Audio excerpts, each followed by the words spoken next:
Sejam bem-vindos aqui a mais uma aula do canal Neuromatemática. Eu me chamo Professor Gentil II e antes de começar a aula de hoje, nós vamos começar com uma frase que já é de costume. E a frase de hoje é atribuída a Sócrates, que diz que é costume de um tolo, quando erra, queixar-se dos outros, e é costume de um sábio queixar-se de si mesmo. Pense nisso e vamos em frente. E a aula de hoje é sobre regra de três compostas, e antes de começar a aula, eu já quero lhe dar uma novidade.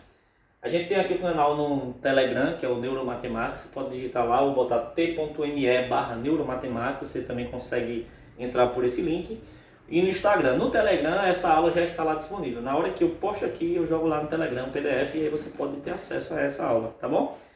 E aí, regra 3 composta é um assunto extremamente importante porque ela consegue destruir vários assuntos, várias questões, assim como regra 3 simples. E para a aula de hoje eu dividi em duas partes. A primeira parte, na verdade, é como se fosse uma parte só, mas eu quis dividir para você entender que são coisas distintas. Uma das partes é um exemplo resolvido e a outra é a receitinha para resolver. Então você vai ter uma receita para você fazer todas as questões que envolvam regra de 3 composta, tá bom? Então vamos lá. Primeira coisa, a regra 3 composta, ela na verdade ela é uma extensão da regra 3 simples, pelo motivo que ela tem mais quantidades a serem relacionadas. Então, por exemplo, na regra 3 simples, você tem basicamente duas quantidades e você vai identificar se elas aumentam, quando uma aumenta, a outra aumenta, ou então quando uma diminui, a outra diminui. Você vai identificar isso. Identificado isso, né? Aí você resolve o problema, monta a sua tabelinha e resolve.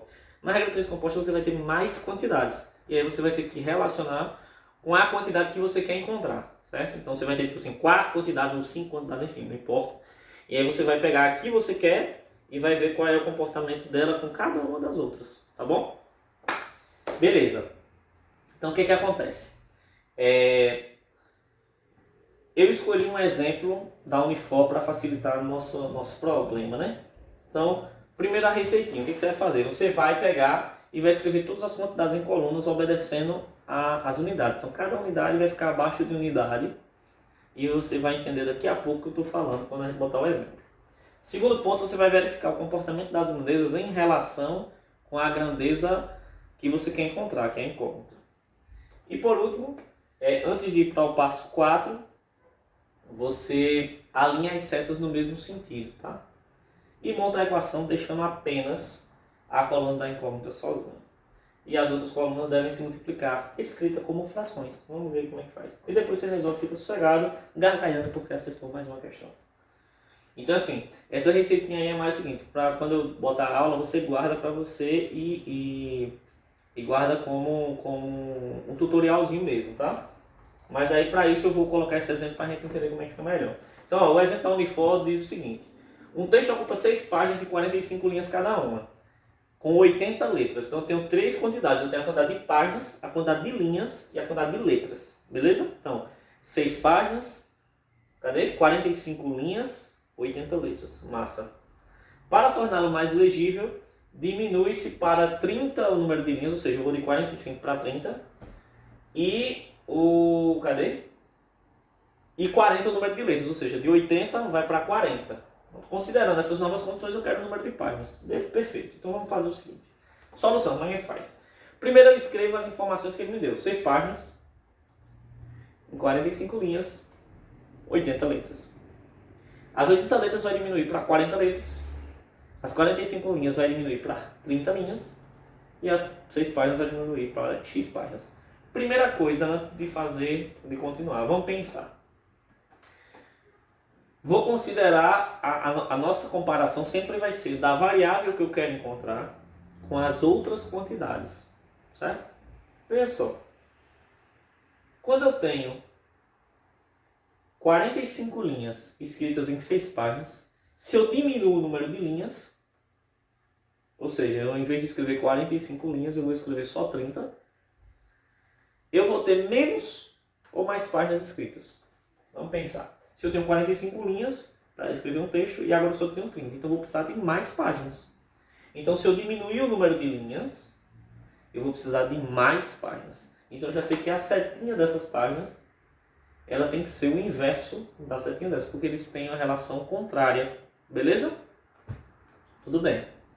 Agora eu vou fazer a relação entre páginas e letras. Se eu tenho 80 letras por página e eu diminuo para 40 letras por página, eu vou ter menos ou mais páginas. Tem mais, porque eu estou escrevendo poucas letras e aí eu vou precisar de mais páginas para escrever o texto completo.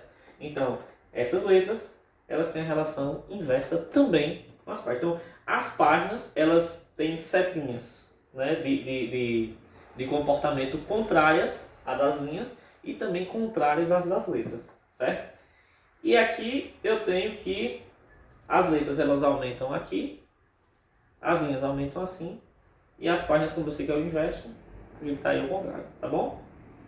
Beleza, eu tenho que inverter isso aqui, e aí eu deixo assim todo mundo em pezinho, numa boa, tudo bem?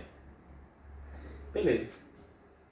Então o que é que acontece? Agora eu vou entender que isso aqui é tudo fração, e eu só deixo de um lado como é que de um lado da expressão a incógnita. Nas outras eu deixo a fração multiplicando entre si. Então, por exemplo, aqui vai ficar x sobre 6 igual a 45 sobre 30 vezes 80 sobre 40, tá bom? E aí eu tenho que 45 vezes 80 dá 3.600, 30 vezes 40 dá 1.200. Se eu dividir 3.600 por 1.200 dá 3. Então vai ficar que x sobre 6 é igual a 3, logo esse 6 está dividindo, passa multiplicando, x é igual a 18 páginas. Então, eu tinha 6 páginas nessas condições aqui, agora eu tenho 18 páginas, beleza? Então, a regra de 3 composta ela é desse jeito. Ela pode ser um pouco confusa, porque você tem que fazer um a um e tal, mas se você fizer com cuidado, você não erra, tá bom? Se você não conseguir fazer alguma questão, você manda uma pergunta pra gente aqui nos comentários, que aí eu faço e faço um vídeo só sobre isso, tá bom? Queria agradecer a você que participou dessa aula até agora. Se você tiver alguma crítica, alguma sugestão, algum comentário, alguma dúvida, coloca aqui embaixo.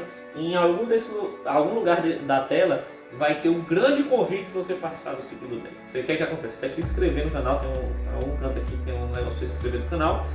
E aí você se inscreve, ativa as notificações, aí você vai ficar sempre sabendo que a gente tem vídeo novo.